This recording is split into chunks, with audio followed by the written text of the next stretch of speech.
What's up everyone, Ronnie Chavez here, and today we're going to be learning 10 basic tricks or moves to help you learning flips. This is for complete beginners. If you haven't learned any flips before and you want to just start practicing moves that will help you learn flips, that's what these 10 moves are going to be. And I'd also recommend on a couple of them to practice them on padding or something softer, but most of them you should be able to safely practice on grass. So let's get started jumping into our first move, which is one I'm sure you'll be familiar with, which is the cartwheel. Now the cartwheel is perfect for learning how to kind of go upside down while flipping your body and using your hands to support yourself. So to get started with the cartwheel, you're going to decide which way you want to go. I go to my right, which means I'm going to be jumping off my right leg and placing my right hand down in front of my right leg. And then at this point, as I reach down to plant my right hand, I'm simply going to reach my left hand over and kick my left leg. And as I'm kicking that leg, I start to jump onto my left hand and let my left leg kick me all the way around. It's okay if starting out you're not going completely upside down. Just focus on kicking that leg, planting your hands,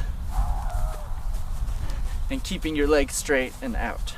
As you get that move down smooth and more comfortable, you can start kicking it up more inverted, placing your hands directly in front of you, and just focus on really pushing straight up to a handstand and then flipping over. If you already have a really solid cartwheel, just practice doing it faster so you can get more power out of it if you're to ever learn how to do a side flip or full out of doing the cartwheel. Alright, the next beginner flip we're going to learn, which is actually a little bit more challenging than the cartwheel, but you can actually use the cartwheel to progress into it, is the front handspring. What you can start practicing is going into a cartwheel more straight on instead of sideways, and as you do the cartwheel, just let your legs come more over top of you.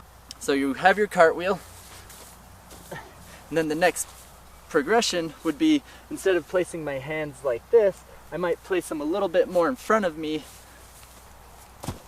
and kind of kick over like that. So the more power you have in your cartwheels pushing from your hands, the easier this move will be. And once you have that move down, it's actually just one extra step to do the front handspring, and then you're there. So with the actual front handspring, you still want to get that power like a cartwheel, only you're pushing it all forward, straight up, kicking your leg up, doing everything the same, but everything's going forward and kicking it forward as you come through. So there's your basic front handspring. I do have a full in-depth tutorial I've done before on those, so be sure to check that out if you need more help learning your front handsprings. Alright, our next move is the macaco. This move is perfect for getting comfortable with the feeling of flipping backwards like a backflip. So with the macaco, the nice thing is you're actually starting down low. You want to be kind of in a crab position with your strong hand behind you. I like it just a little bit back, kind of right below where my shoulder naturally relaxes. And then from here, it's going to be jumping, pushing my hips up, kind of throwing my left arm for momentum. And then as I jump, I'm going to be kicking my right or left leg, whichever one you want. There's different styles to it. And then just kind of trying to get your hips and legs as high as possible to go over your head and using your arm for support. Now if you can't quite get it over, that's okay. You can start by just practicing a variation, which is where you're basically just kind of jumping to the side, almost like a vault on ground. So that way you're not going upside down, but you're getting the feel of that motion. And then as you get comfortable with the jump and the holding yourself with your hand, you can practice going more and more inverted. So our next beginner trick is going to be the bee kick or butterfly kick. So just like our previous tricks, you can progress into it without going completely for the jump.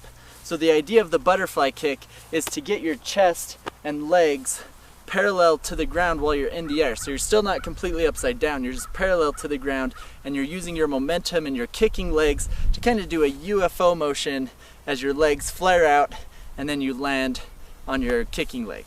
So basically what I'm going to do is, if I'm jumping off my right leg and spinning to the right with this kick, I'm going to be starting here, sweeping the ground as I move across towards my right leg, and then as I'm jumping, I'm lifting my chest up and kicking my back leg at the same time, so that my leg and chest are lifting my body up parallel to the ground.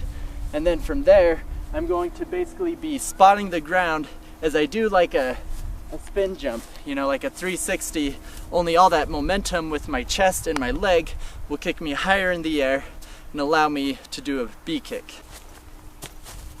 So even if you're not going completely parallel to the ground, you want to just get this kind of spinning motion with your leg kick out while keeping your legs apart. That'll help you the most in learning this trick.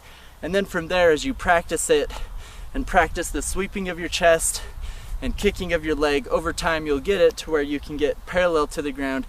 All right, let's move on to our next one, which is the dive roll.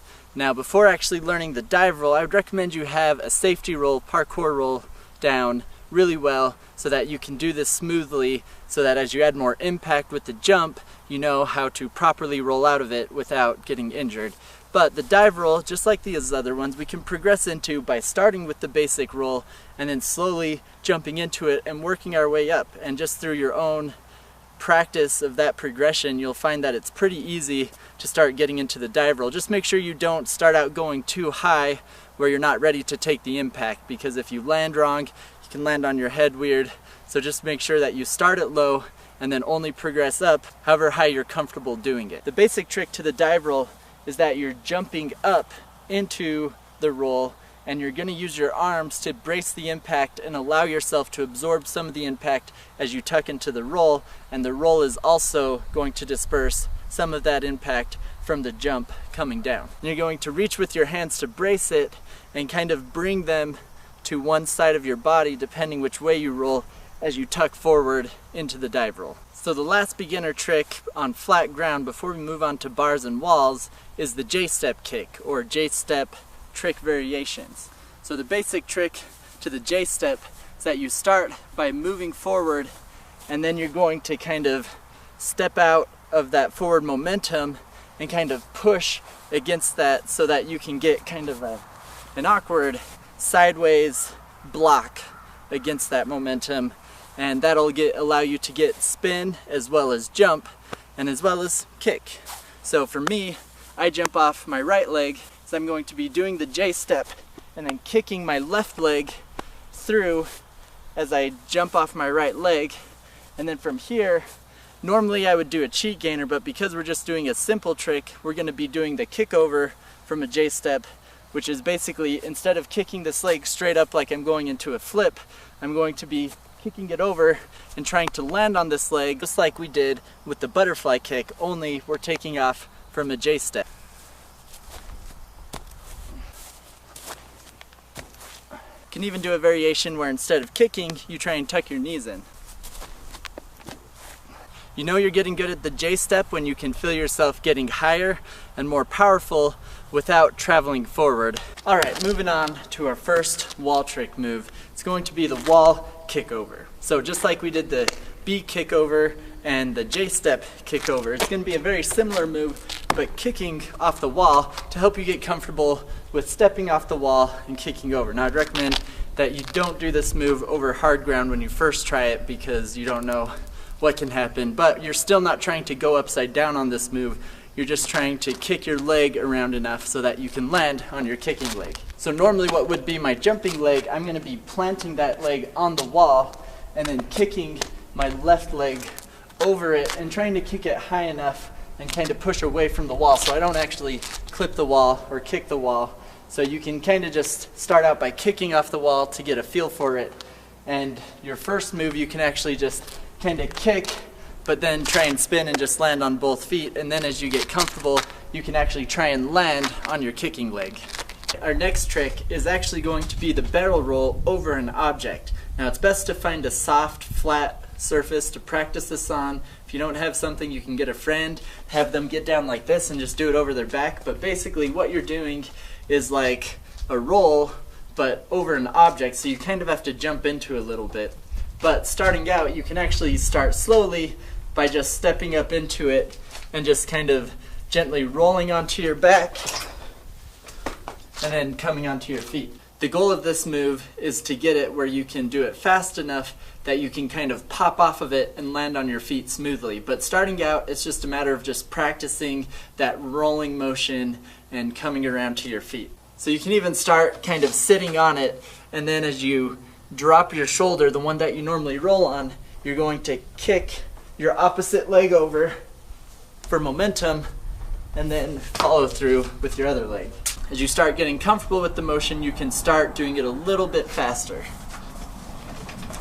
After you feel like you have the motion down and you're pretty smooth with it, you can actually start doing a little bit of a jump into it. But it's that as you're reaching down, you kind of do a little pop as you kick your leg. You can then start practicing trying to use it less and less, where you're only just slightly touching it with your back and popping off. And then eventually you might be ready to just try a side flip on flat ground. But for now, just get really good at the barrel roll over objects. So our last two tricks are going to be done on bars. Now you can usually find bars at playgrounds or swing sets, and sometimes they're just random bars around the city. But what you're going to want is a basic bar, and the first move we're going to learn, which is also going to be playing off of some of the previous tricks we've learned today, which is, once again, the kickover. So once you're on a bar, you're going to practice getting some swing. With this move, you don't need a lot of swing, but the more swing you get, the higher and cooler you can make it look. But basically what we're going to be doing is, as you're swinging forward, you're going to be kicking your legs and twisting, kicking one leg over and landing on your kicking leg. Swinging forward, you start kicking that leg up and around, and then you release, and then you have the momentum to get the kick around. Our last bar trick is the bar lever tuck through. So both of these bar moves will actually help you progress into doing flyaways and bar swinging flips, because they teach you techniques of releasing and swinging without doing anything super dangerous. So the bar lever tuck through is basically, you're going to be hanging and then you're going to be tucking your knees through like a backflip, and then pulling your feet all the way through and landing on your feet. So with this move, it requires a little bit of core strength, a little bit of arm strength, and just make sure that you're competent at holding onto a bar and not randomly letting go, that you can hold off long enough that you can land back on your feet if you need to. Starting out, if you don't quite have the strength to pull your knees all the way up, you can jump into it and kind of jump and kick your leg up to get your knees and hips up into that position, and then from there it's just a matter of tucking in tight, pulling your feet in so that you can fit your feet through. The goal with this move is that once you're upside down and tucking through, to spot the ground, and then kind of with your momentum from that tuck to release and land on your feet. So it's kind of imitating the feeling of doing a backflip and landing on your feet, or doing a flyaway and backflipping and landing from a flip.